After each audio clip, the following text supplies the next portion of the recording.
배은망덕한 년. 죽은 예미만 챙기느라고 시부모 밥을 굶겨?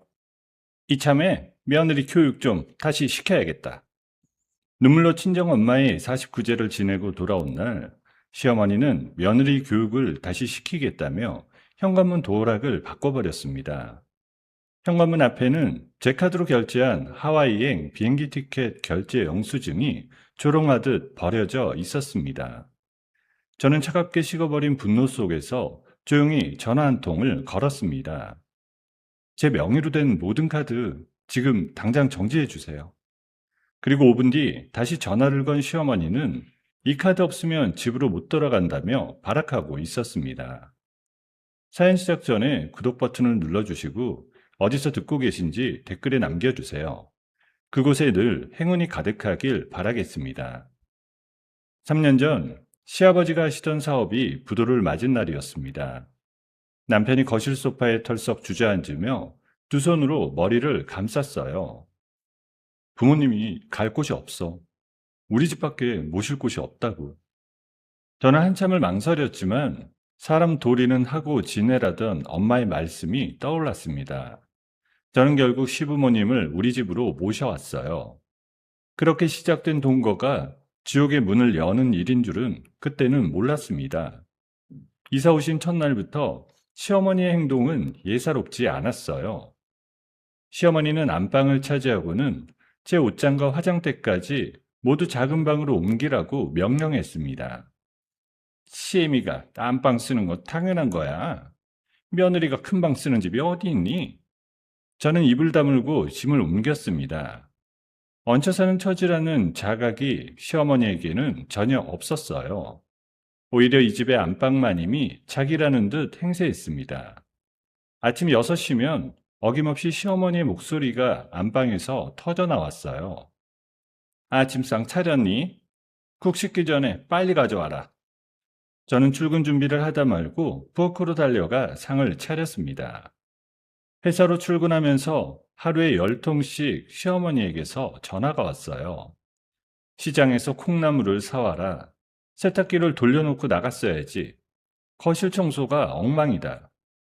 저녁에 지친 몸을 이끌고 집에 돌아오면 시어머니는 텔레비전 앞에 앉아 손가락 하나 까딱하지 않고 계셨습니다. 오늘은 또 왜 이렇게 늦었어? 네 시부모 쿵길쌤이냐? 저는 외투도 벗지 못한 채 부엌으로 들어가 저녁을 차렸습니다. 남편은 그런 모습을 보면서도 휴대폰만 들여다봤어요. 저는 밤마다 작은 방 침대에 누워 천장을 바라보며 눈물을 삼켰습니다. 몸은 점점 야위어갔고 마음은 더 깊은 곳으로 가라앉았습니다. 그러던 어느 날 밤 병원에서 다급한 전화가 걸려왔어요. 평생 일만 하시던 엄마가 갑작스러운 폐혈증으로 떠나셨죠. 장례식장 빈소에 엄마의 영정사진을 걸어두고 저는 상복을 입었습니다. 조문객들이 줄을 이어 들어왔고 저는 슬픔을 추스를 새도 없이 인사를 했습니다. 장례식 둘째 날 시어머니가 빈소에 나타났어요. 검은 옷을 입고 들어선 시어머니는 영정사진 앞에서 잠깐 고개를 숙이는 신용만 했습니다. 아이고, 탈이야. 여기 의자 좀 가져와 봐라. 저는 의자를 가져다 드렸습니다. 시어머니는 의자에 앉자마자 식당 쪽을 둘러보더니 인상을 찌푸렸습니다. 밥은 또 왜 이렇게 맛이 없어? 장례식장은 또 집에서 왜 이렇게 멀고? 옆에 있던 친척 어른들이 시어머니를 흘끔흘끔 쳐다봤습니다. 저는 얼굴이 화끈거려 고개를 들 수가 없었어요. 시어머니는 30분쯤 앉아 있다가 자리를 털고 일어났습니다. 나 가야겠다.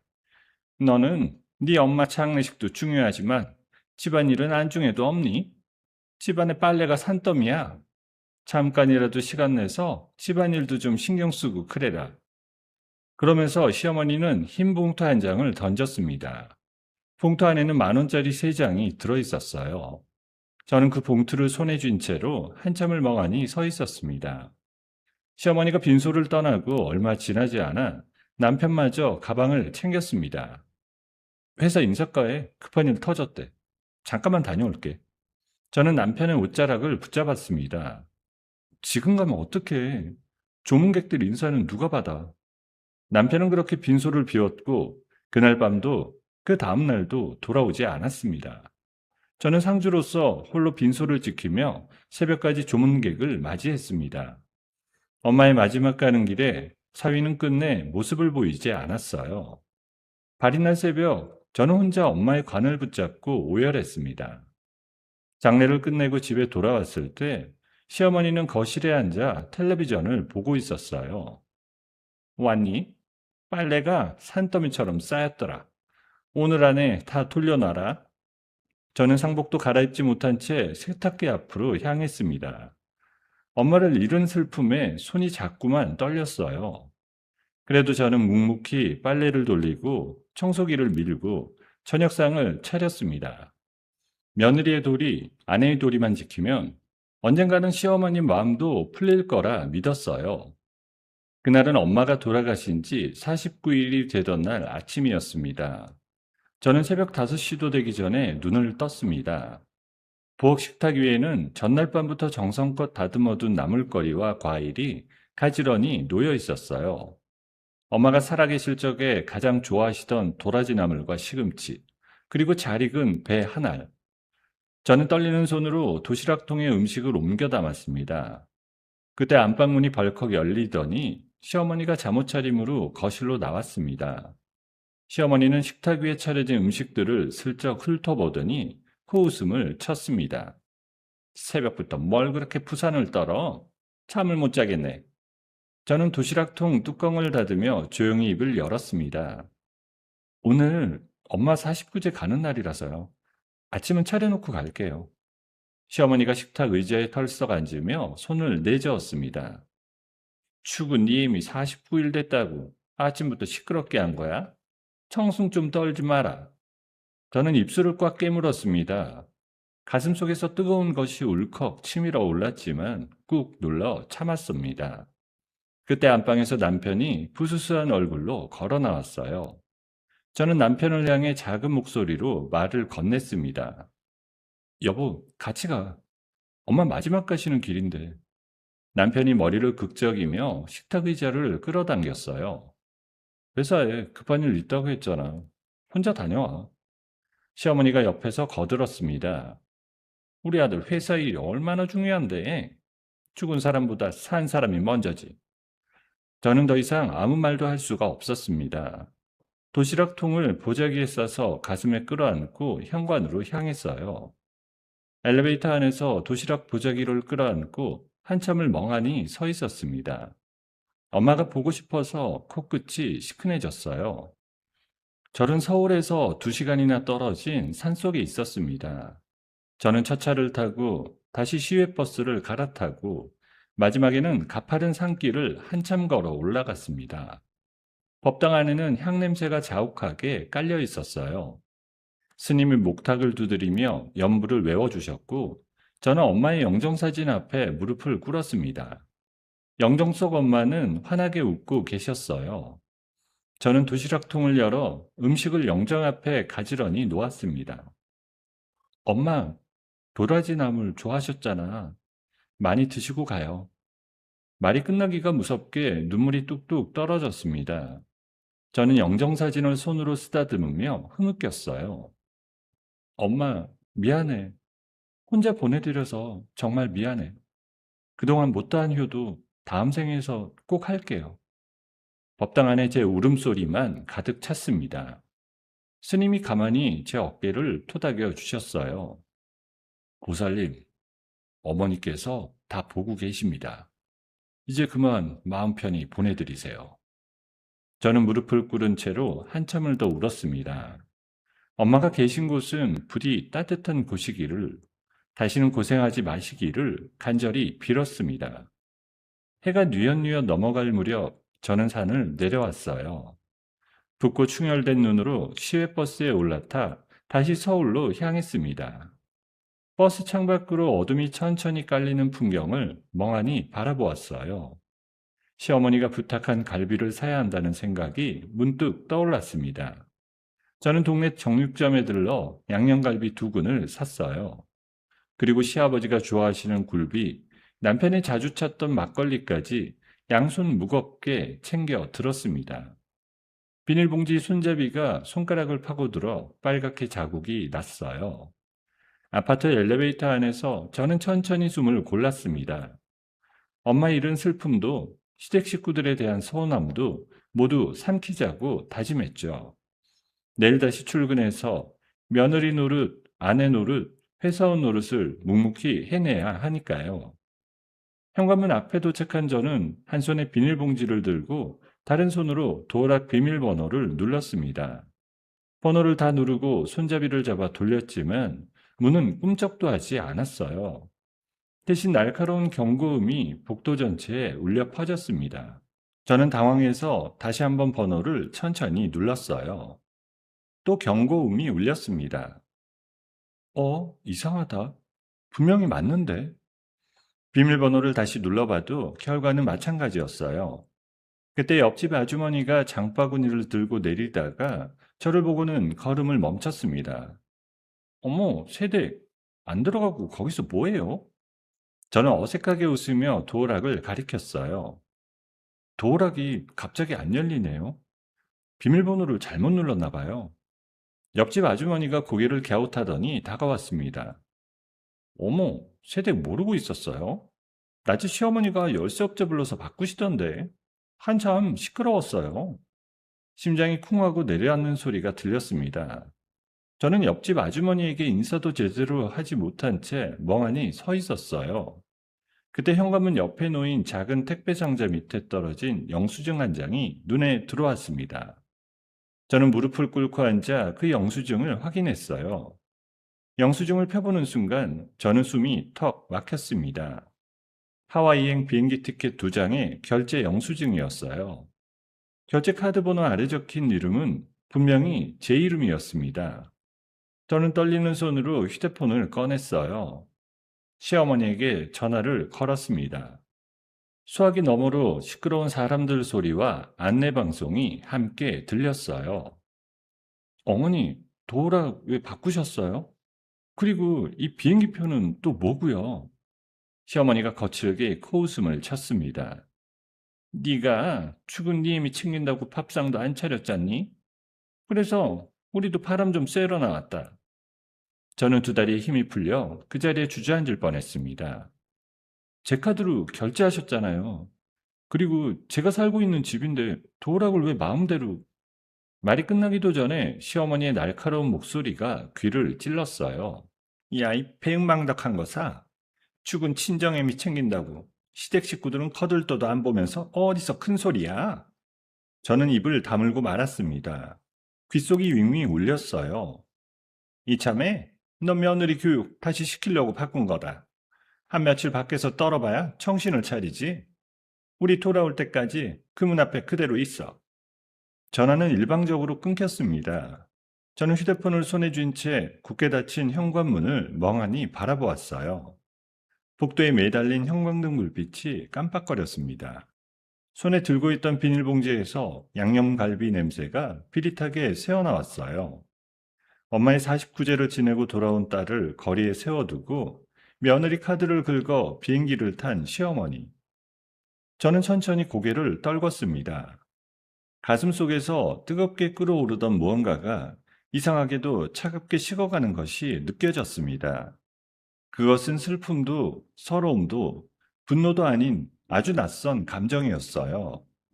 저는 굳게 닫힌 문을 한참 동안 노려보았습니다. 저는 굳게 닫힌 문을 한참 노려보다가 천천히 휴대폰을 꺼냈습니다. 손가락 끝이 부들부들 떨렸지만 머릿속은 차갑게 가라앉기 시작했어요. 24시간 열쇠 수리점 번호를 검색해 동네에서 가장 빠르게 와줄 수 있는 곳으로 전화를 걸었습니다. 지금 당장 좀 와주세요. 도어락을 통째로 뜯어놔야 돼요. 15분 만에 도착한 열쇠공 아저씨가 공구함을 들고 복도로 들어섰습니다. 아니, 무슨 일이세요? 멀쩡한 도어락을 통째로 떼어달라니. 저는 짧게 한숨을 내쉬며 대답했어요. 사정이 좀 있어서요. 빨리 해주세요. 열쇠공 아저씨가 드릴을 꺼내 도어락에 갖다 댔습니다. 윙 소리와 함께 굳게 닫혔던 문이 마침내 열렸어요. 저는 비닐봉지를 현관 앞에 내팽개치고 신발을 벗어 던지듯 집 안으로 들어섰습니다. 거실에는 시어머니가 보던 텔레비전 리모컨이 소파 위에 아무렇게나 놓여 있었어요. 시아버지가 마시던 찻잔이 식탁 위에서 식어 있었고요. 마치 잠시 외출한 사람들의 흔적처럼 모든 게 그대로였습니다. 저는 안방문을 벌컥 열었어요. 시어머니가 안방 마님처럼 차지하고 있던 그 방을 둘러보는 제 눈빛이 달라져 있었죠. 화장대 서랍을 열어보니 제 명의의 가족카드가 두 장이나 들어 있었습니다. 시아버지가 마시던 찻잔이 식탁 위에서 식어 있었고요. 마치 잠시 외출한 사람들의 흔적처럼 모든 게 그대로였습니다. 시어머니가 안방 마님처럼 차지하고 있던 그 방을 둘러보는 제 눈빛이 달라져 있었습니다. 화장대 서랍을 열어보니 제 명의의 가족카드가 두 장이나 들어 있었습니다. 남편이 비상용으로 만들어둔 카드까지 합치면 세 장이었어요. 저는 거실 소파에 털썩 앉아 카드사 고객센터에 차례로 전화를 걸었습니다. 네, 고객님. 어떻게 도와드릴까요? 제 명의카드 세 장 모두 지금 즉시 정지해 주세요. 가족 사용도 전부 막아주시고요. 상담원이 본인 확인을 거치고 카드를 차례차례 정지시켰습니다. 전화를 끊고 시계를 보니 자정에 가까운 시각이었어요. 저는 거실 바닥에 주저앉아 차가운 마룻바닥을 손바닥으로 짚었습니다. 그러고는 정확히 5분쯤 흘렀을까요? 휴대폰이 미친 듯이 울리기 시작했습니다. 화면에 시어머니라는 이름이 떴습니다. 저는 잠시 망설이다가 전화를 받았습니다. 수화기 너머로 시어머니의 비명에 가까운 고함이 터져 나왔어요. 야, 너 인연 카드 정지시킨 게 너지? 너 맞지? 저는 전화기를 귀에서 살짝 대며 헛웃음을 흘렸습니다. 어머니, 지금 어디세요? 인천공항이야. 사람들이 다 쳐다보잖아. 저는 두 눈을 감고 천천히 숨을 들이마셨습니다. 어머니가 도어락 바꾸시고 제 카드 도용해서 비행기 타셨잖아요. 그러니까 제 카드는 제가 정지시키는 거고요. 시어머니가 잠시 말문이 막힌 듯 하더니 다시 악을 썼습니다. 너 인연, 우리 돌아가면 가만 안 둬. 당장 카드 풀어. 비행기 못 타시면 그냥 대구로 돌아가시든가요. 어디서든 잘 살아보세요. 저는 전화를 끊고 휴대폰 전원을 아예 꺼버렸습니다. 거실 한가운데 우두커니 서서 집안을 둘러봤어요. 3년 동안 제가 파출부처럼 살았던 이 집의 풍경이 새삼스럽게 눈에 들어왔습니다. 저는 베란다로 가서 큰 쓰레기 봉투 두 장을 꺼내 들었어요. 안방으로 들어가 시어머니와 시아버지의 옷장을 활짝 열었습니다.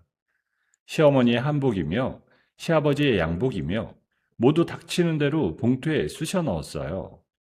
화장대 위에 놓인 시어머니의 화장품들, 진열장에 늘어놓은 도자기들까지 죄다 끄집어냈습니다. 손이 떨릴 새도 없이 몸이 알아서 움직였어요. 화장실 욕실장 안에 있던 시아버지의 면도기, 시어머니의 빗까지 봉투에 처박았습니다. 쓰레기 봉투 두 장이 금세 빵빵하게 부풀었어요. 그렇게 안방짐을 거의 다 비워갈 때쯤이었습니다. 옷장 가장 깊숙한 구석에서 종이박스 하나가 손에 잡혔어요. 남편이 평소에 와이셔츠를 정리한다며 쓰던 박스였습니다. 저는 무심코 박스를 끌어내려 뚜껑을 열었어요. 박스 안에는 와이셔츠 대신 서류봉투 몇 개와 작은 통장 하나가 들어 있었습니다. 저는 봉투를 꺼내 거실 바닥에 펼쳤어요. 첫 번째 봉투 안에서 두툼한 노트 한 권이 나왔습니다. 엄마 장례식 때 들어온 조의금 장부였어요. 이름과 금액이 빼곡하게 적힌 그 장부를 저는 멍하니 들여다봤습니다. 총합계 금액 옆에 누군가의 손글씨로 동그라미가 쳐져 있었어요. 그때 장부 갈피에서 흰 종이 한 장이 흘러나왔습니다. 펼쳐보니 오피스텔 임대차 계약서였어요. 서울 강남 한복판에 있는 신축 오피스텔. 보증금 자리에 적힌 금액을 본 순간 저는 그대로 굳어버렸습니다. 조의금 총합계 금액과 정확하게 일치했어요. 저는 떨리는 손으로 계약서 메뉴의 날짜를 확인했습니다. 엄마의 발인이 끝난 바로 다음 날이었어요. 남편이 빈소에서 회사 일이 급하다며 사라졌던 바로 그날이었습니다. 이게, 이게 무슨... 저는 통장도 열어봤어요. 통장 안에는 엄마 장례식 직후부터 매달 꼬박꼬박 빠져나간 거액의 이체 내역이 찍혀 있었습니다. 수신자 자리에 적힌 이름이 흐릿하게 눈에 들어왔어요. 저는 그 이름을 한참이나 노려봤습니다. 남편이 최근 몇 달 동안 입에 달고 살던 이름이었어요. 인사과에 인턴 하나 새로 들어왔는데 일을 영 못해서 말이야. 가르치느라 야근이 잦아. 남편이 회사에서 자주 언급하던 그 앳된 인턴 여직원의 이름. 엄마의 마지막을 보내드린 사위가 빈소를 비우고 달려가는 곳이 바로 거기였습니다. 엄마의 목숨값과도 같은 조의금이 그 여자의 오피스텔 보증금이 되어 있었어요. 저는 계약서를 쥔 채 그 자리에 풀썩 주저앉았습니다. 웃음이 새어나왔어요. 울음이 아니라 웃음이었습니다. 그래서 빈소를 비웠구나. 그래서 발인해도 안 왔구나. 엄마가 차가운 영안실에서 마지막 밤을 보내실 때 사위는 어린 여자의 오피스텔 계약서에 도장을 찍고 있었던 거예요. 가슴이 찢어지는 것 같았는데도 이상하게 눈물은 나오지 않았습니다. 대신 머리가 차갑게 식어갔어요. 저는 천천히 일어나 노트북을 켰습니다. 인터넷 검색창에 흥신소라고 쳤습니다. 상위에 뜬 업체 몇 곳에 차례로 메시지를 남겼어요. 외도 증거 체증 의뢰합니다. 비용 상관없어요. 가장 빠른 곳으로 부탁드립니다. 새벽 2시쯤 한 곳에서 연락이 왔습니다. 의뢰인분, 대상자 동선 파악되는 대로 바로 연락드리겠습니다. 저는 계약서에 적힌 오피스텔 주소를 그대로 알려주었어요. 전화를 끊고 거실 한가운데 펼쳐진 장부와 계약서를 다시 한번 내려다봤습니다. 그러고는 베란다로 나가 차가운 새벽 공기를 들이마셨어요. 새벽이 푸르스름하게 밝아올 무렵 흥신소에서 다시 연락이 왔습니다. 대상자 어젯밤부터 오피스텔에 들어가 안 나오고 있습니다. 차 번호도 확보했고요. 저는 짧게 알겠다고 답하고 옷을 갈아입었어요. 검은색 모자를 깊게 눌러쓰고 마스크로 얼굴을 가리고 카메라 한 대를 챙겨 들었습니다. 엄마의 49제가 끝난 다음 날 아침이었지만 햇살은 아무 일도 없다는 듯 떠올랐어요. 저는 택시를 잡아 타고 강남으로 향했습니다. 오피스텔 지하 주차장에 도착해 한쪽 기둥 뒤에 몸을 숨겼어요. 심장이 쿵쿵 뛰었지만 손은 흔들리지 않았습니다. 1시간쯤 흘렀을까요? 엘리베이터 문이 열리고 두 사람이 걸어 나왔습니다. 남편이었어요. 그 옆에 키가 자그마한 젊은 여자가 남편의 팔짱을 끼고 있었습니다. 20살이나 막 넘었을까 싶은 앳된 얼굴이었어요. 두 사람은 고급 외제차 앞에서 서로를 향해 웃고 있었습니다. 남편이 여자의 머리를 쓰다듬으며 무언가를 속삭였어요. 여자가 까르르 웃으며 남편의 가슴을 가볍게 때렸습니다. 저는 카메라로 모든 걸 촬영했습니다. 엄마의 장례식 빈소에서 사라졌던 사위의 얼굴이 카메라 렌즈 안에서 환하게 웃고 있었어요. 엄마의 영정사진 앞에서 흘렸던 제 눈물이 떠올랐습니다. 빈소에서 홀로 새벽까지 조문객을 맞이하던 제 모습도 떠올랐습니다. 도라지 나무를 영정 앞에 놓으며 미안하다고 흐느꼈던 제 목소리도 떠올랐어요. 엄마의 목숨값으로 저 여자의 월세방을 얻어주고 희희낙낙하는 짐승. 저는 카메라를 든 손에 더욱 힘을 주었습니다. 지하 주차장의 차가운 공기 속에서 저는 가장 깊고 어두운 결심을 했습니다. 이 사람들을 절대 평범하게 보내주지 않으리라. 가장 고통스럽고 가장 완벽한 방법으로 매장해 버리리라. 엄마, 보고 계세요? 엄마 딸이 이제 정말 독해질 거예요. 엄마가 평생 사람 도리는 하라고 가르쳤지만 도리도 사람한테나 지키는 거더라고요. 저는 카메라를 가방에 챙겨놓고 천천히 주차장을 빠져나왔습니다. 흥신소에서 보내온 자료는 새벽 5시쯤 제 메일함에 도착해 있었습니다. 용량이 어찌나 큰지 다운로드만 30분이 넘게 걸렸어요. 저는 따끈한 커피 한 잔을 내려 식탁 앞에 앉았습니다. 지난밤 잠을 한숨도 자지 못했지만 정신은 오히려 또렷했어요. 폴더를 하나씩 열어보니 사진, 동영상, 그리고 사내 메신저 대화 내용을 캡처한 파일이 가득했습니다. 흥신소 직원이 어디까지 손을 댄 건지 회사 내부 통신망까지 통째로 빼낸 모양이었어요. 저는 메신저 캡처본을 한 줄 한 줄 읽어 내려갔습니다. 남편이 인턴 여직원에게 보낸 메시지가 빼곡했어요. 자기야, 면접 점수 내가 다 조정했어. 걱정하지 마. 오빠 진짜 최고. 오빠 없으면 나 어떡해? 다음 주 정규직 심사도 내가 다 손쓸 거야. 수석으로 합격시켜줄게.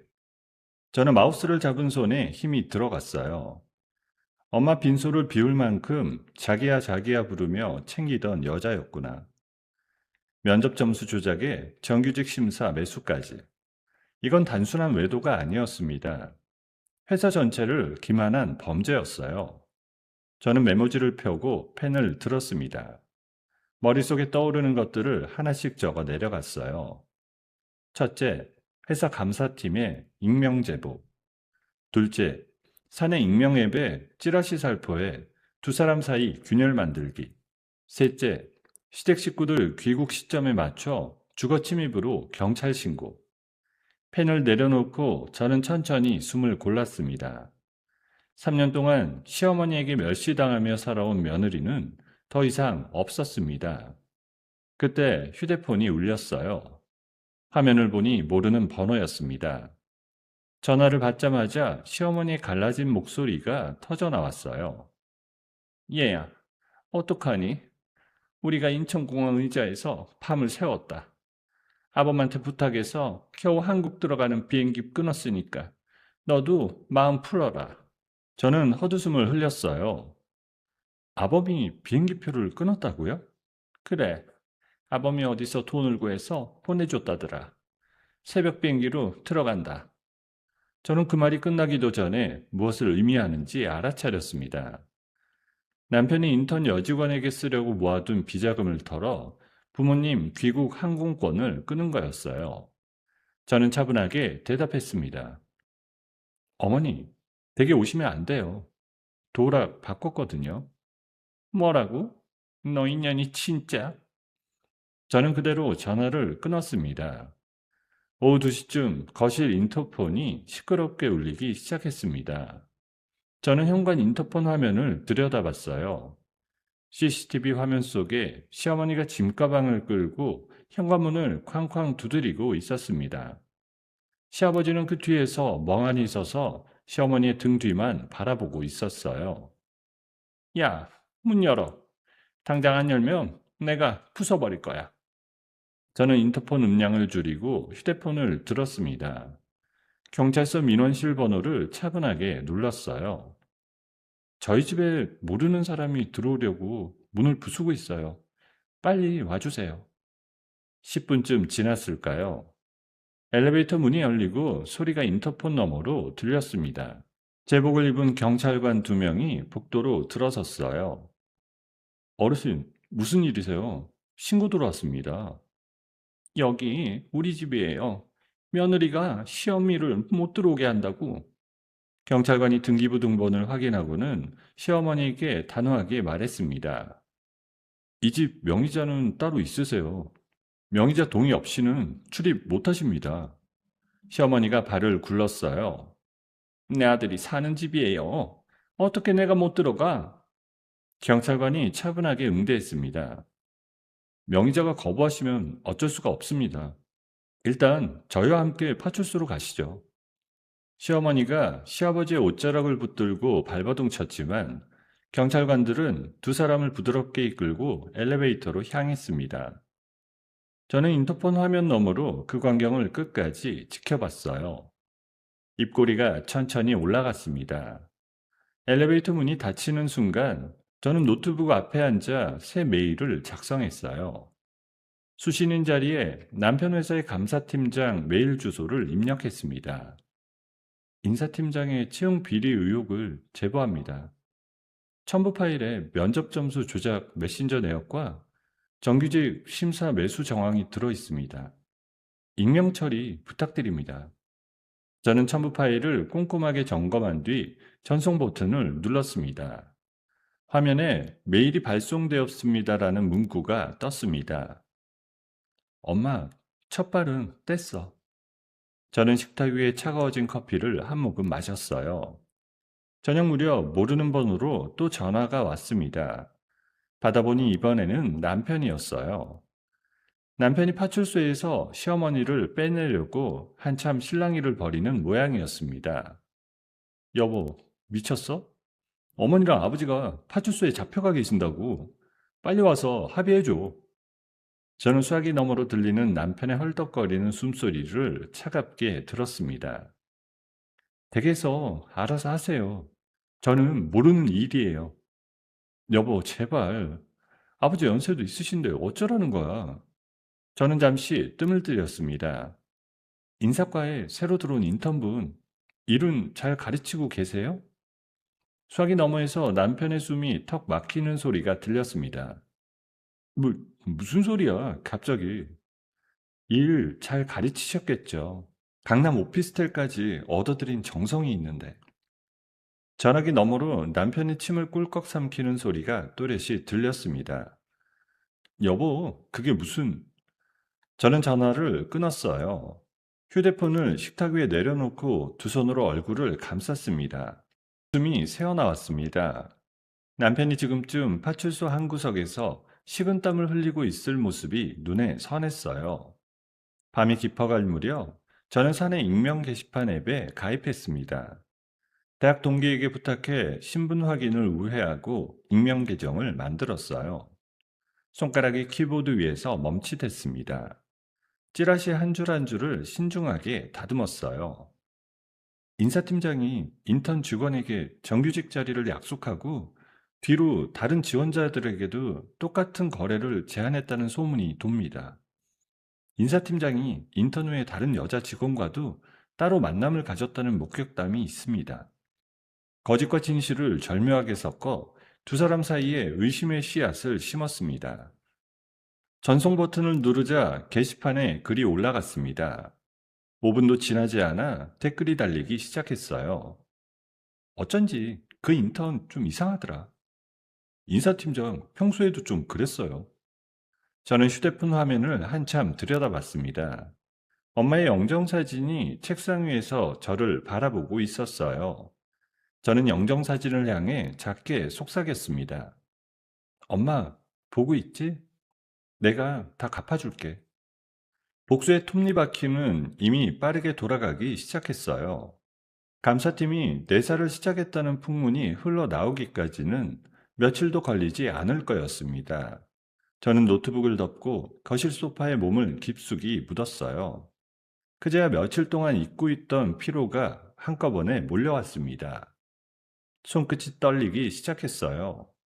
엄마를 잃은 슬픔이 그제야 가슴속을 비집고 올라왔습니다. 며칠 동안 잠도 제대로 자지 못했고 끼니도 거의 챙기지 못했어요. 남편의 추악한 진실을 마주한 충격까지 더해져 온몸이 한꺼번에 무너져 내렸습니다.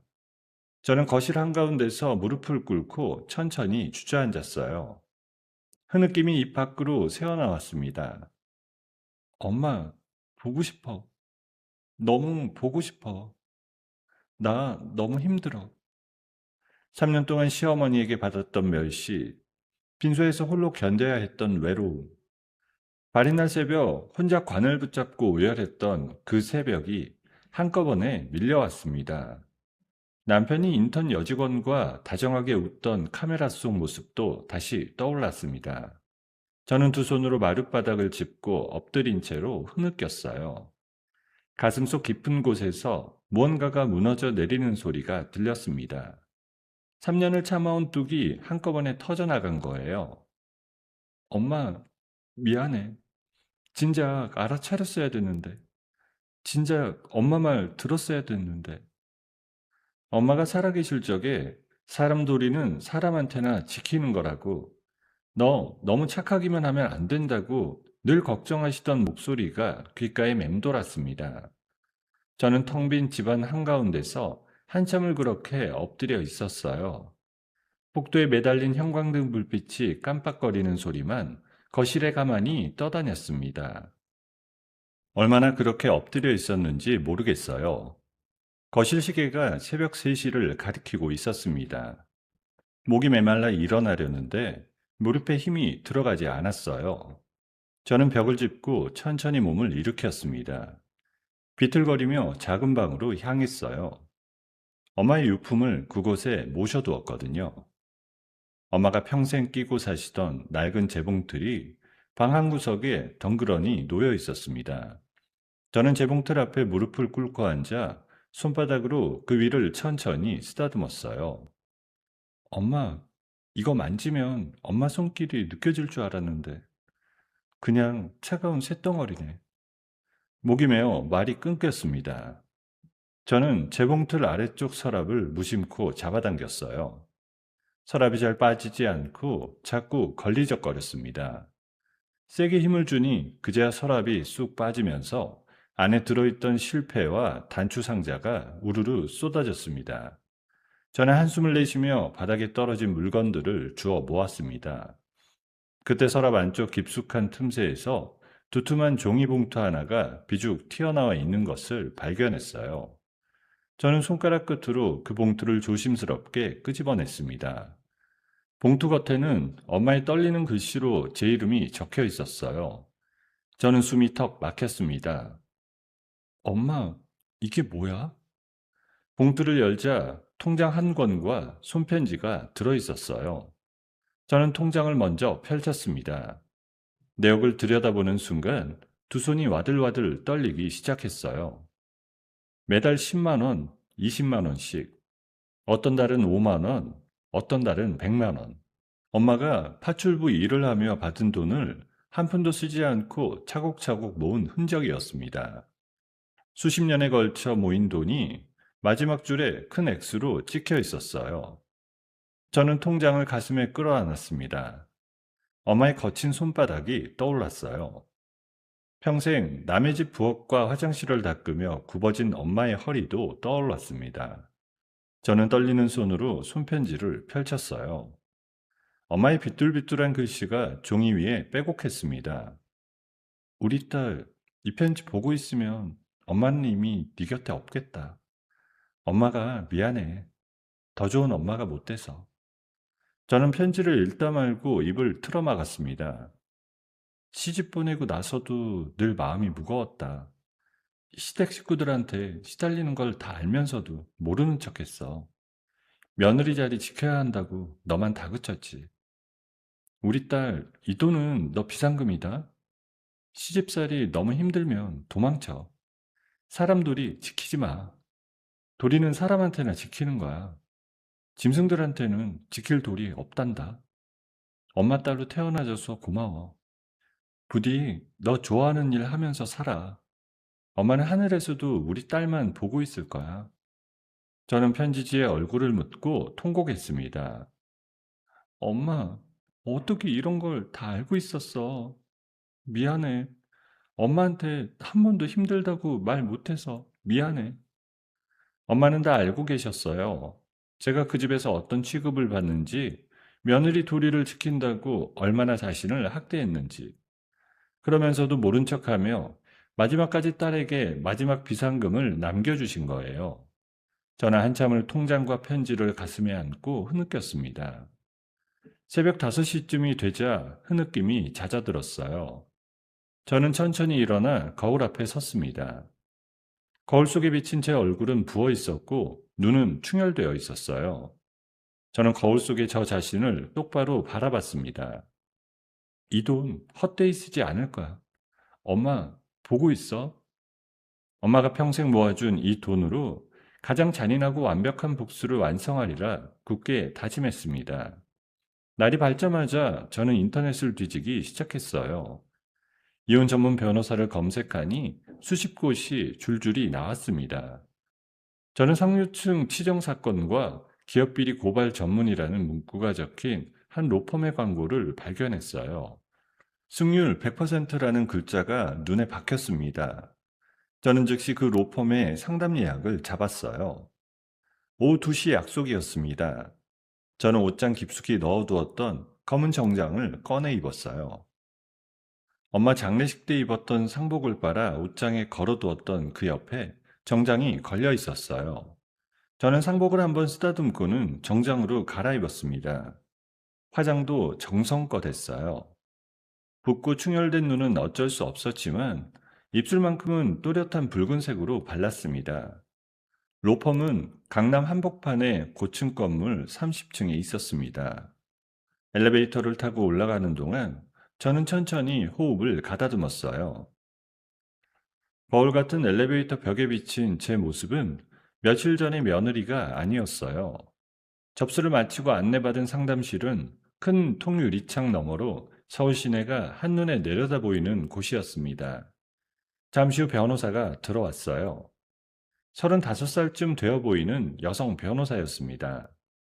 키가 크고 얼굴선이 날카로웠어요. 은퇴 안경 너머로 차가운 눈빛이 저를 똑바로 응시했습니다. 앉으세요. 시간이 많지 않으니까 본론부터 들어가시죠. 저는 가방에서 흥신소가 보내준 자료를 꺼내 책상 위에 올려놓았어요.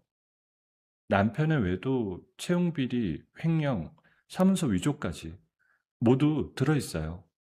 변호사가 안경을 살짝 축혀 올리며 자료를 한 장씩 넘겼습니다. 표정에 일말의 동요도 없었어요. 10분쯤 흘렀을까요?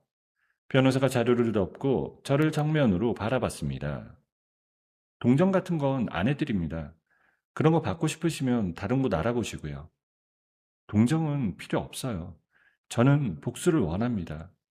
변호사의 입꼬리가 아주 살짝 올라갔어요. 어디까지 가실 생각이세요? 저는 변호사의 눈을 똑바로 마주봤습니다. 끝까지요. 그쪽 사람들이 다시는 평범한 삶을 살 수 없을 만큼. 변호사가 만년필 뚜껑을 천천히 열며 계약서를 펼쳤습니다. 좋아요. 판은 제가 짭니다. 의뢰인은 흔들리지 마세요. 흔들리면 끝납니다. 저는 망설임 없이 계약서에 사인했습니다. 변호사가 일어나 화이트보드 앞으로 갔습니다. 며칠 안에 진행할 일정을 빠른 손놀림으로 적어 내려갔어요. 이혼소송과 조의금 반환 청구 소송을 동시에 진행합니다. 채용 비리는 회사 감사팀이 덮으려고 할 거예요. 그쪽이 움직이기 전에 우리가 언론과 경찰에 동시에 터뜨립니다. 저는 변호사의 설명을 한마디도 놓치지 않고 들었습니다. 시댁 식구들은 어떻게 처리하실 거예요? 변호사가 안경을 다시 축혀 올렸어요. 그쪽은 이미 알아서 무너지고 있어요. 빚더미에 앉을 거고 신용불량자가 될 겁니다. 우리가 더 손쓸 필요도 없어요. 상담을 마치고 로펌을 나서는 길이었습니다. 휴대폰이 울렸어요. 화면을 보니 변호사 사무실에서 막 빠져나오는 길에 모르는 번호로 전화가 들어왔습니다. 받자마자 다급한 목소리가 들렸어요. 안녕하세요. 본인 확인 좀 부탁드립니다. 지금 어르신 두 분이 이 집 명의 변경하시겠다고 인감을 들고 오셨는데요.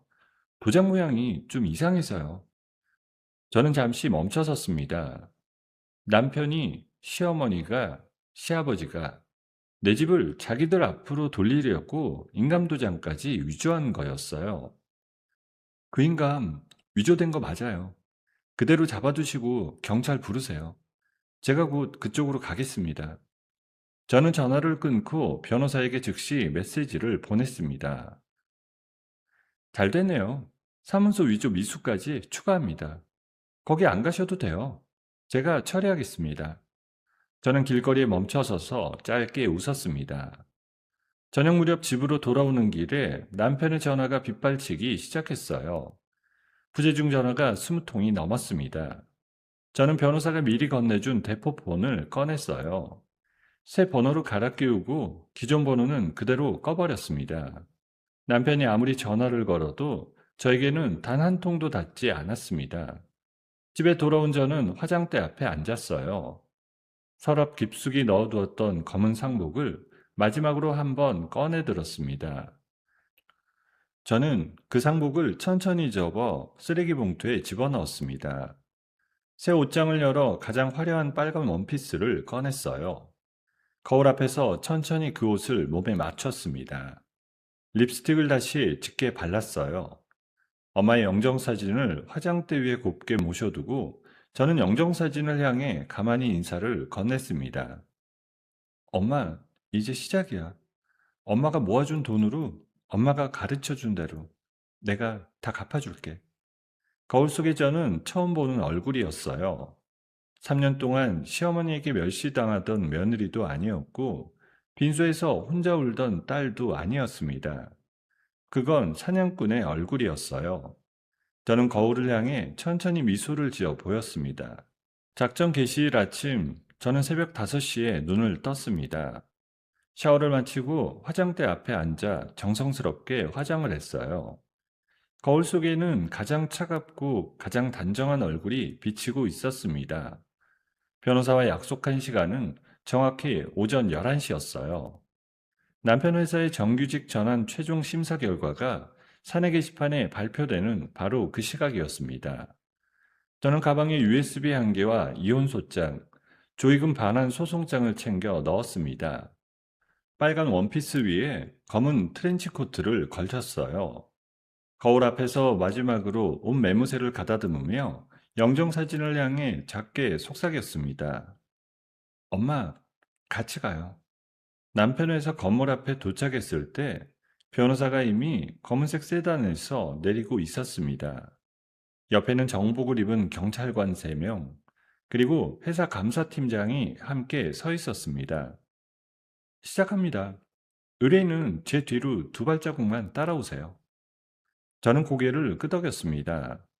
회전문을 밀고 로비로 들어서는 순간 직원들의 시선이 일제히 우리 쪽으로 쏠렸습니다. 로비 한가운데에는 대형 스크린이 설치되어 있었어요.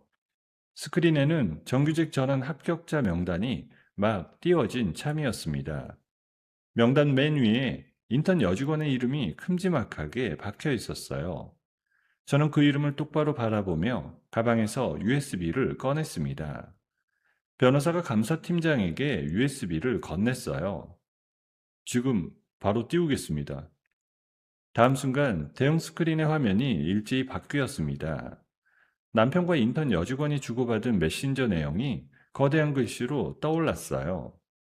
뒤이어 강남 오피스텔 임대차 계약서, 엄마 조의금 장부, 그리고 이체 내역이 차례차례 스크린에 떴습니다. 장모님 조의금이라는 글자 위에 빨간 줄이 그어졌고 그 옆에 오피스텔 보증금이라는 글자가 또렷이 떠올랐습니다. 로비에 정적이 흘렀습니다. 이내 직원들이 웅성거리기 시작했어요. 어머, 이게 다 뭐야? 인사팀장이 이걸 했다고? 인턴 여직원이 새파랗게 질린 얼굴로 그 자리에 주저앉았습니다. 그때 엘리베이터 문이 열리며 남편이 로비로 뛰쳐나왔습니다. 상황을 알아챈 듯 얼굴이 흑빛이 되어 있었어요. 그만, 그 화면 당장 내려. 남편이 안내 데스크 쪽으로 달려가던 그 순간이었습니다. 대기하고 있던 경찰관들이 남편의 양옆을 빠르게 막아섰어요. 업무방해와 배임 횡령 혐의로 긴급 체포합니다. 차가운 수갑이 남편의 두 손목에 채워졌습니다. 찰칵하는 소리가 로비에 또렷이 울려 퍼졌어요. 남편이 고개를 들어 저를 발견했습니다. 여보, 이게 무슨 짓이야? 당신 미쳤어? 저는 변호사의 등 뒤에서 천천히 앞으로 걸어 나갔어요. 빨간 원피스 자락이 트렌치코트 사이로 살짝 드러났습니다. 저는 가방에서 이혼소장과 조의금 반환 소송장을 꺼냈어요. 수갑찬 남편의 발치에 그것들을 차분하게 던졌습니다. 서류가 대리석 바닥 위로 미끄러져 떨어졌어요. 우리 엄마 조의금 돌려줘. 한 푼도 빠짐없이. 여보, 잠깐만. 우리 얘기 좀. 저는 남편의 말을 끝까지 듣지 않았습니다. 우리는 더 이상 우리가 아니야. 법정에서 만나. 저는 그대로 등을 돌렸습니다. 남편이 경찰관들에게 끌려나가며 뭔가 외쳤지만 저는 단 한 번도 뒤돌아보지 않았어요. 옆에 주저앉아 있던 인턴 여직원도 함께 경찰서로 연행되었습니다. 회전문을 빠져나오는 그 순간 누군가 등 뒤에서 박수를 치는 소리가 들렸어요. 이내 로비 전체에서 박수 소리가 울려 퍼졌습니다. 저는 멈추지 않고 그대로 걸어 나갔습니다. 오후 1시쯤 변호사로부터 짧은 문자가 도착했어요. 회사 긴급 인사위원회 결과 나왔어요. 남편 즉각 파면, 인턴 입사 취소 확정. 이어서 또 한 통의 문자가 왔습니다. 시댁 식구들 짐 압류 들어갑니다. 강제 집행관 출동 완료. 저는 택시 안에서 그 문자들을 차분하게 읽었어요. 찜질방을 전전하던 시어머니와 시아버지 앞에 강제 집행관들이 들이닥치는 광경이 머릿속에 그려졌습니다. 저는 차창 밖으로 시선을 돌렸어요. 오후 늦게 모르는 번호로 음성 메시지 한 통이 도착했습니다. 시어머니의 갈라진 목소리가 흘러나왔어요. 얘야, 미안하다. 내가 다 잘못했어. 한 번만 용서해다오. 우리 길거리에 나앉게 생겼어. 시아버지가 충격으로 쓰러지셨다. 저는 음성 메시지 삭제 버튼을 천천히 눌렀습니다. 영구 삭제하시겠습니까? 라는 문구가 떴어요. 저는 망설임 없이 확인을 눌렀습니다. 같은 시각 다른 곳에서도 비슷한 풍경이 벌어지고 있었어요. 회사에서 쫓겨난 남편이 인턴 여직원의 오피스텔로 향했지만 도락 비밀번호가 바뀌어 있었습니다. 인턴이 이미 남편을 손절한 거였어요. 복도에서 한참을 서성이던 남편은 결국 그날 두 번째로 경찰에 끌려갔다고 변호사가 알려주었습니다. 저는 그 소식을 들으며 길게 한숨을 내쉬었어요. 엄마의 조의금으로 사랑한다 했던 두 사람이 하루 만에 짐승처럼 서로를 내쳤습니다. 저녁 7시 변호사가 강남의 한 고급 레스토랑을 예약했어요. 저는 약속 장소로 향했습니다. 테이블 위에는 얼음통에 담긴 샴페인 한 병이 놓여 있었어요. 의뢰인, 오늘 잘 견디셨어요. 변호사님이 짜준 판 덕분이에요. 변호사가 샴페인 코르크 마개를 따자 펑소리가 났습니다. 거품이 보글보글 올라오는 잔을 변호사가 저에게 건넸어요. 저는 잔을 받아 천천히 들어올렸습니다. 변호사가 잔을 부딪혔어요. 쨍 하는 소리가 레스토랑의 잔잔한 음악 사이로 청량하게 퍼져나갔습니다. 저는 샴페인 한 모금을 천천히 입에 머금었어요. 지난 3년의 모든 멸시와 슬픔이 그 한 모금에 씻겨 내려가는 것 같았습니다. 저는 잔을 입에 댄 채로 창밖의 야경을 가만히 바라봤습니다. 복수의 샴페인을 들이킨 지 정확히 일주일이 흘렀습니다. 저는 평소처럼 출근 준비를 마치고 회사로 향했어요. 며칠 휴가를 쓰고 돌아온 첫 출근 날이었습니다. 엘리베이터에서 내려 사무실 문을 밀고 들어서는 순간 분위기가 어딘가 이상하다는 것을 직감했어요. 평소 같으면 인사를 건네던 동료들이 저를 보고는 슬그머니 시선을 피했습니다. 저는 자리에 앉으며 옆자리 후배에게 가볍게 말을 걸었어요. 오랜만이에요. 그동안 별일 없었죠? 아, 네, 과장님. 오셨어요? 후배가 황급히 자리에서 일어나 화장실 쪽으로 가버렸습니다. 저는 멍하니 그 뒷모습을 바라봤어요. 옆부서 직원 둘이 저를 흘끔흘끔 쳐다보며 무언가를 속닥거리고 있었습니다. 저는 컴퓨터를 켜고 메일을 확인했어요. 그때 친한 동기에게서 메신저가 왔습니다. 언니, 사내 익명 게시판 안 봤어요? 빨리 봐봐요. 진짜 미쳤어요, 지금. 저는 떨리는 손으로 사내 게시판 앱을 열었습니다. 화면 맨 위에 조회수가 만 단위로 찍힌 게시글 하나가 박혀 있었어요. 제목을 본 순간 숨이 턱 막혔습니다. 인사팀장 매장한 그 여자, 알고 보니 진짜 가해자였다. 저는 손가락이 떨리는 채로 글을 열었어요. 글 안에는 제 이름과 부서까지 또렷이 적혀 있었습니다. 시댁 식구들을 학대하고 굶기며 노예처럼 부려왔다. 남편을 정신적으로 학대해 우울증에 빠뜨렸다. 회사 상사들과 부적절한 관계를 맺고 그 대가로 승진했다. 글 아래에는 조작된 녹취록 파일과 누군가의 얼굴을 모자이크한 사진들이 첨부되어 있었습니다. 녹취록 속 여자 목소리는 분명히 제 목소리처럼 들렸지만 한 번도 한 적 없는 말들이 흘러나왔습니다. 이게 도대체 밑으로 내려가니 댓글이 1000개가 넘게 달려 있었어요. 어쩐지 그 여자 좀 이상하더라. 평소에도 야망 있어 보였어. 인사팀장이 불쌍하네. 마누라 잘못 만나서 인생 망친 거 아니야? 이런 사람이랑 같은 회사 다녔다는 게 소름이에요. 저는 휴대폰을 든 손이 와들와들 떨리기 시작했습니다. 3년을 시댁 학대 속에서 견딘 며느리가 한순간에 시댁을 학대한 가해자로 둔갑해 있었어요. 저는 자리에서 일어났습니다. 다리에 힘이 풀려 휘청거렸어요. 화장실로 달려가 변기 위에 주저앉았습니다. 속이 메스꺼졌지만 토할 것조차 나오지 않았어요. 휴대폰이 또 울렸습니다. 이번에는 모르는 번호였어요. 여보세요? 안녕하세요. 한비들보 기자입니다. 사실관계 확인 좀 부탁드릴게요. 정말 시부모님을 학대하셨나요? 저는 전화를 그대로 끊었습니다. 곧이어 다른 번호로 또 전화가 왔어요.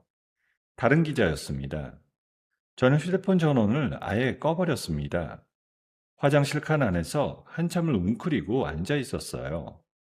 자리로 돌아와 멍하니 모니터를 바라보고 있는데 인사팀장이 다가왔습니다. 잠깐 회의실 좀 갑시다. 회의실에서 인사팀장이 책상 너머로 종이 한 장을 내밀었어요. 대기발령 통보서였습니다. 회사 입장도 좀 이해해줘요. 사태가 너무 커졌어. 일단 자택에서 대기하면서 상황 좀 지켜봅시다. 팀장님, 저 정말 억울해요. 다 거짓말이에요. 나도 알아요. 근데 회사가 지금 여론 압박 때문에 미안해요. 저는 짐을 정리했습니다. 상자 하나에 책 몇 권과 사진 몇 장을 담는 동안 사무실 직원들은 아무도 저를 쳐다보지 않았습니다.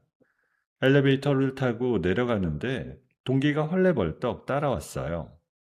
언니, 진짜 괜찮아요? 저는 언니 믿어요. 정말로요. 저는 동기의 손을 한번 잡았다가 놓았습니다. 고마워. 곧 다시 올라올게. 회사 정문을 빠져나오는 순간 카메라 플래시가 터졌어요. 며칠째 제 집 앞에 진을 치고 있다던 유튜버들이 회사 앞까지 진을 치고 있었습니다. 시어머니 학대 사실 인정하시나요? 한 말씀만 해주세요. 회사 상사랑 부적절한 관계 맞나요? 진실을 말해 주십시오.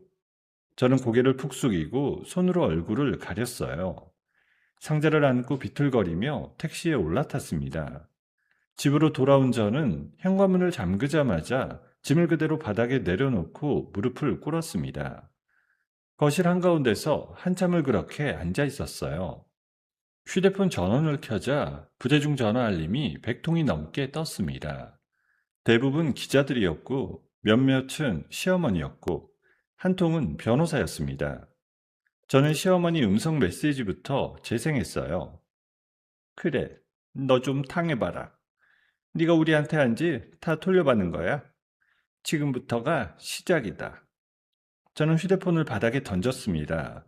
쿵하는 소리와 함께 액정에 금이 갔어요. 도대체 왜? 내가 왜 이런 꼴을 당해야 되는데? 저는 두 손으로 머리카락을 움켜쥐고 울부짖었습니다. 엄마를 잃은 슬픔도 시댁의 학대도 남편의 외도도 모두 견뎠습니다. 복수를 결심하고 한 걸음 한 걸음 나아갔는데 세상이 이제는 저를 가해자로 몰아세우고 있었어요. 저는 그날 밤 한숨도 잘 수 없었습니다.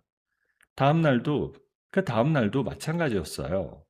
식음을 전폐한 채 거실 소파에 웅크리고 있었습니다. 악몽에 시달리다가 잠깐 깨면 모든 것이 현실이라는 게 더 끔찍했어요. 엄마의 영정사진 앞에 무릎을 꿇고 한참을 흐느꼈습니다. 엄마, 미안해. 엄마가 모아준 돈도, 엄마 마지막 부탁도 다 헛수고가 됐어. 나 더는 못하겠어, 엄마. 흥신소에 마지막 부탁을 했습니다. 이 모든 일의 배우가 누구인지 알아봐 달라고요. 다음날 오후 답이 왔습니다. 의뢰인분, 배우 확인됐습니다. 전 남편과 시어머니가 심부름센터에 의뢰했고, 인턴 여직원이 합세해서 언론 제보를 했습니다. 동거래 내역까지 잡았습니다. 저는 보고서를 받고도 멍하니 화면만 들여다봤어요. 이미 마음이 무너질 대로 무너진 뒤였습니다. 저는 옷장에서 큰 캐리어를 꺼냈어요. 옷 몇 벌과 통장, 엄마의 편지, 영정사진만 챙겨 넣었습니다. 도망치고 싶었어요. 이 도시에서, 이 나라에서, 이 모든 것에서 그저 벗어나고 싶었습니다. 캐리어 손잡이를 잡고 현관 앞에 섰을 때였어요. 누군가 현관문을 미친 듯이 두드렸습니다. 저는 깜짝 놀라 뒷걸음질을 쳤습니다. 문 열어요. 저예요. 안 열면 문 부숩니다. 저는 망설이다가 천천히 도어락을 풀었습니다. 문이 열리자마자 변호사가 거칠게 거실로 들어섰어요. 평소의 차가운 표정 대신 분노 가까운 얼굴이었습니다. 변호사가 제가 들고 있던 캐리어를 한쪽으로 거칠게 밀쳐냈어요. 지금 도망갈 생각이에요? 의뢰인? 못하겠어요. 더는 못하겠어요. 세상이 다 저를 욕하잖아요. 변호사가 저의 양 어깨를 두 손으로 꽉 잡았습니다. 정신 차려요. 여기서 도망치면 어머니 돈도 어머니 희생도 다 헛것이 되는 거예요. 알아요? 저는 변호사의 눈을 똑바로 마주 봤습니다. 은퇴 안경 너머의 눈에는 차가움 대신 단단한 무언가가 담겨 있었어요. 변호사님, 저 진짜 무서워요.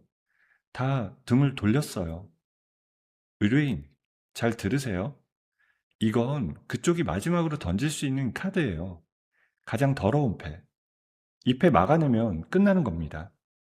저는 떨리는 손으로 변호사의 손을 붙잡았어요. 변호사가 제 손을 한번 꽉 쥐었다가 천천히 놓았습니다. 어머니가 비상금을 왜 남기셨겠어요? 도망치라고 남긴 거 아니에요. 일어서라고 남긴 겁니다. 저는 그 말에 가슴이 쿵 내려앉았어요. 엄마의 손편지가 머릿속에 또렷이 떠올랐습니다. 우리 딸, 부디 너 좋아하는 일 하면서 살아. 엄마는 하늘에서도 우리 딸만 보고 있을 거야. 저는 천천히 무릎을 꿇고 그 자리에 앉았습니다. 캐리어 손잡이를 잡고 있던 손에서 힘이 빠졌습니다. 변호사님, 어떻게 해요? 어떻게 해야 돼요? 변호사가 제 앞에 함께 무릎을 굽혔습니다. 정신 차리고 증거 수집부터 다시 합시다. 그쪽 카드는 우리가 가진 카드보다 약해요. 무너뜨릴 수 있습니다. 저는 천천히 고개를 들었습니다. 거실 창문 너머로 해가 지고 있었어요. 붉은 노을이 거실 바닥을 따뜻하게 물들였습니다. 저는 변호사를 향해 천천히 고개를 끄덕였어요. 다시 해볼게요. 한 번만 더, 엄마를 위해서. 변호사가 자리에서 일어나 캐리어를 옷장 쪽으로 다시 가져다 놓았습니다. 저는 캐리어를 한참 동안 바라봤어요. 엄마, 한 번만 더 일어설게요. 이번에는 끝까지 가볼게요. 변호사가 돌아간 그날 밤, 저는 거실 식탁 앞에 앉아 노트북을 열었습니다. 며칠 동안 거들떠보지도 않았던 흥신소 보고서를 다시 펼쳤습니다. 전 남편이 심부름센터에 보낸 입금 내역, 시어머니가 직접 전화로 지시한 통화 녹취, 인턴 여직원이 언론사에 보낸 거짓 제보 메일까지 빼곡하게 정리되어 있었어요. 저는 노트북 앞에 따끈한 차 한 잔을 두고 한 줄 한 줄 짚어내려갔습니다. 이게 다 무기가 되는 거지? 무서워할 필요 없어. 다음날 아침 저는 변호사 사무실로 향했습니다. 변호사가 회의실에서 자료를 받아들고 1시간 가까이 꼼꼼하게 들여다봤어요. 좋아요. 이 정도면 충분해요. 음성 분석부터 IP 추적까지 동시에 진행할게요. 다음 주 안에 결과 나옵니다. 저는 변호사 앞에 또 한 장의 종이를 내밀었어요. 심부름센터 직원 하나, 흥신소에서 신원 잡았어요. 돈에 약한 사람이래요. 변호사가 안경을 살짝 축혀 올리며 입꼬리를 올렸습니다. 의뢰인, 많이 늘었네요. 저는 옅게 웃었습니다. 변호사님께 배웠으니까요. 며칠 뒤 변호사가 그 직원을 매수하는데 성공했다는 연락을 보내왔습니다.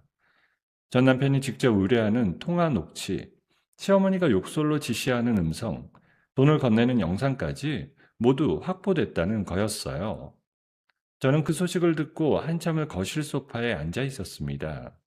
가슴속에서 무언가 단단한 것이 자리 잡는 느낌이었어요. 이제 너희가 던진 패가 너희한테 돌아갈 거야. 다음날 아침 신문 사회면에 작은 기사 하나가 실렸습니다. 채용비리 인사팀장 아내 명예훼손 위에 심부름센터 매수까지.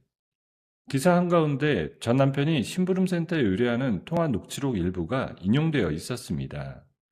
오후가 되자 그 기사는 인터넷 포털 메인을 장식했어요. 저녁 뉴스에서는 메인 앵커가 그 사건을 다루며 전 남편과 인턴 여직원 그리고 시어머니의 이름까지 거론했습니다. 며칠 전 저를 가해자로 몰아세우던 유튜버들의 방송 댓글창에 사람들이 몰려들기 시작했습니다.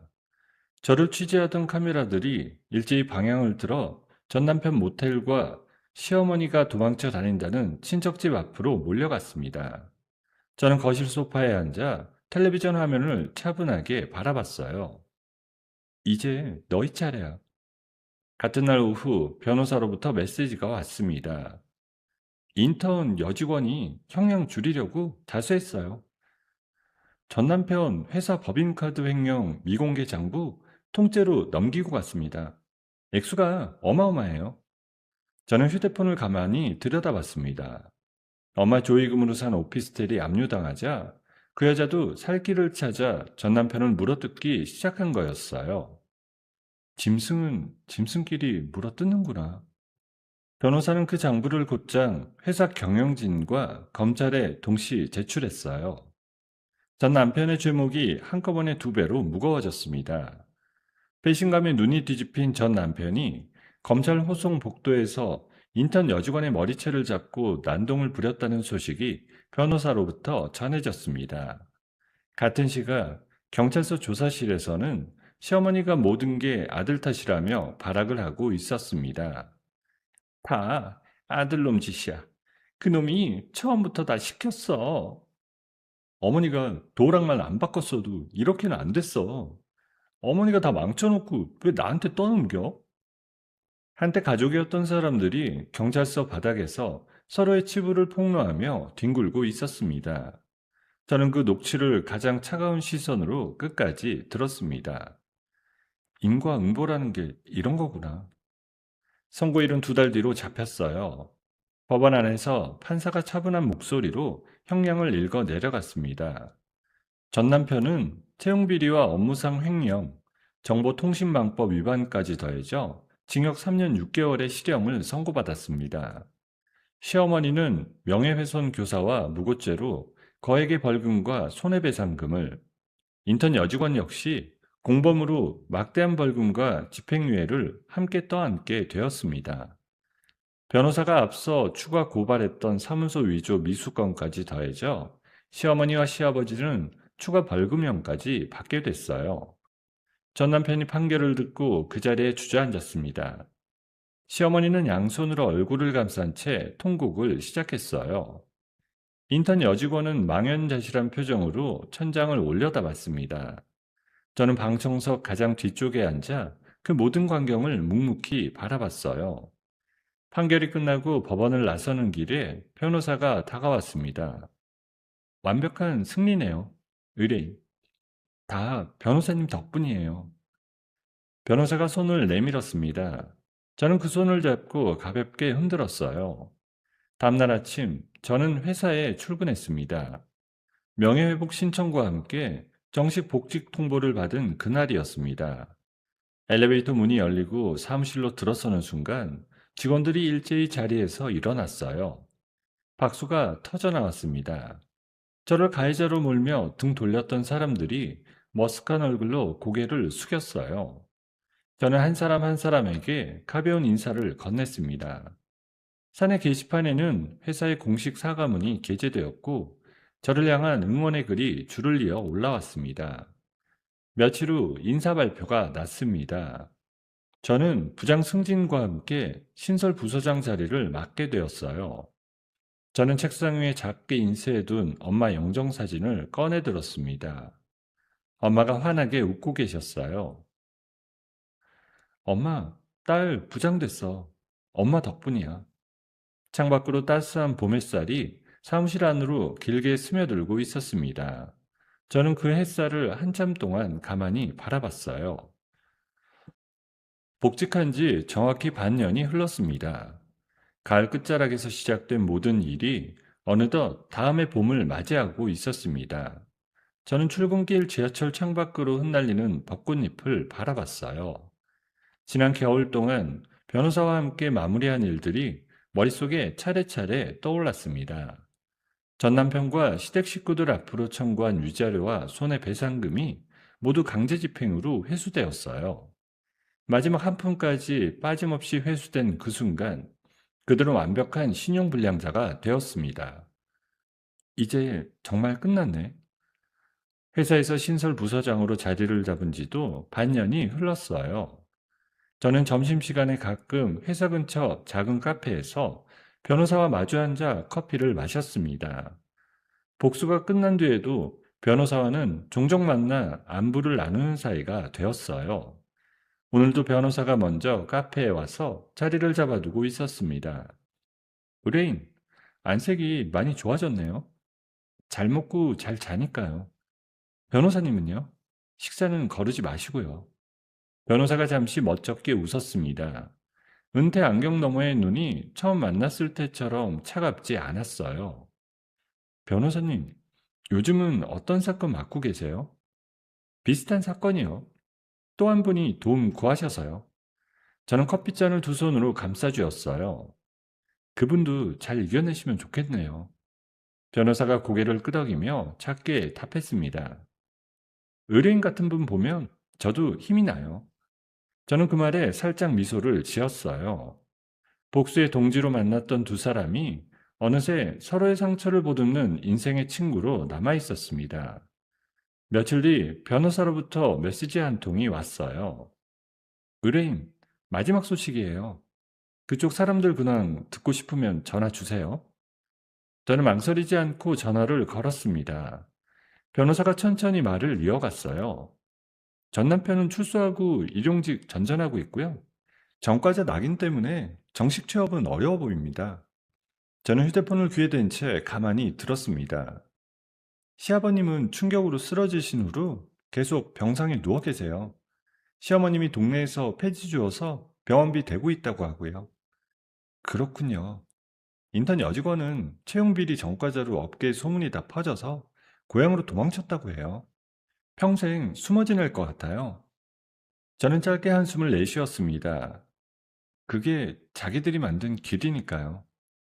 전화를 끊고 저는 책상 위에 엄마 영정사진을 가만히 들여다봤습니다.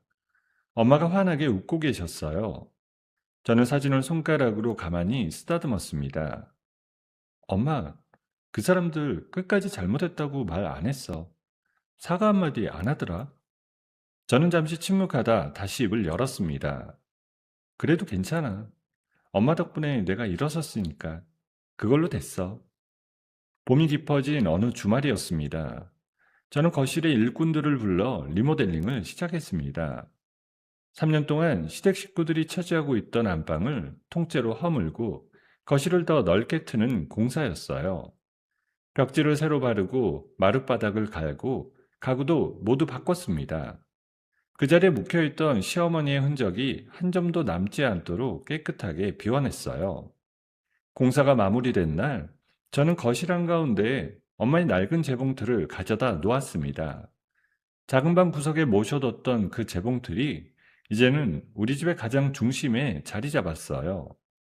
저는 재봉틀 위에 엄마가 좋아하시던 들꽃 한 다발을 꽂아두었습니다. 햇살이 거실 창문을 통해 길게 스며들어 재봉틀 위로 따스하게 내려앉았어요. 저는 재봉틀 앞에 가만히 무릎을 꿇었습니다.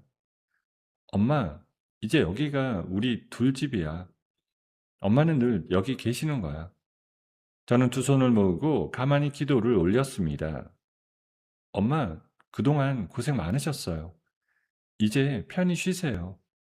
딸, 잘 살게요. 회사에서는 신설부서가 첫 분기 성과를 발표하는 날이었습니다. 저는 임원 회의실에 들어가 프레젠테이션을 진행했어요. 깔끔한 정장을 차려입고 또박또박 분명한 목소리로 발표를 마쳤습니다. 임원들이 일제히 박수를 보냈어요. 부장님 역량이 회사의 큰 자산입니다. 앞으로 더 큰 일도 맡아주세요. 감사합니다. 최선을 다하겠습니다. 회의실을 나서는 길에 후배가 종이컵에 따끈한 차 한 잔을 내밀었어요. 부장님, 정말 멋있으세요.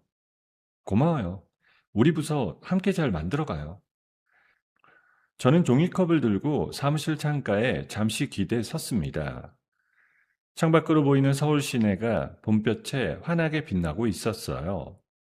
3년 전 시어머니의 명령에 종종거리며 출근 준비를 하던 며느리가 떠올랐습니다. 빈소에서 홀로 새벽을 지키며 흐느끼던 딸이 떠올랐어요. 굳게 닫힌 도어락 앞에서 차갑게 식어가던 그 밤도 떠올랐습니다.